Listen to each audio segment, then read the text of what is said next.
That took over Cleveland 2 years ago. Parts of our city closed off, all in the name of safety, for the Republican National Convention. The price tag for security in the tens of millions. All new at 6. We're getting our first look at how Cleveland spent all of that money to keep politicians, police, and the rest of us safe during the RNC. It's all detailed in a newly released audit by the Department of Justice that Homa Bash is breaking down for us tonight.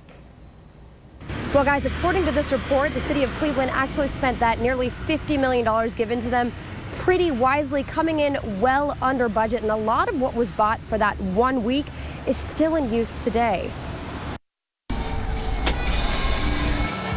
When the Republican National Convention took center stage in Cleveland in 2016, it was the culmination of months of work and millions upon millions of dollars. Today, an audit released by the Department of Justice tracking exactly how the city spent those federal funds. We found that Cleveland generally managed its grant appropriately. So this is how the numbers break down. The city of Cleveland was allowed to spend $49.9 million, but only ended up needing to be reimbursed for $41.5 million. So where did the $8 million in savings come from? Primarily because overtime costs for officers and employees came in under budget. $3.7 million spent versus the $5.4 million budgeted. One of the other big savings, $1.5 million set aside for bike and motorcycle training. The city only ended up spending about 17 grand. Move out! You might remember those bikes, 300 purchased and used over and over again during the RNC to keep the peace.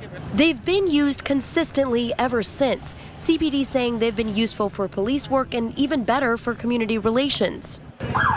But not all of the equipment stayed in Cleveland. Councilman Matt Zone says the city only kept what was needed.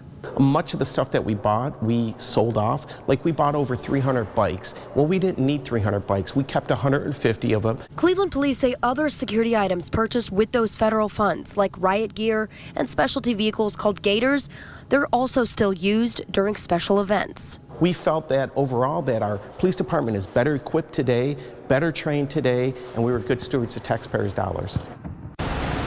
And Mayor Frank Jackson saying in a statement today that while those positive audit results might be a surprise to some people, it was not a surprise to the city of Cleveland. Now, Philadelphia also got $50 million for the DNC.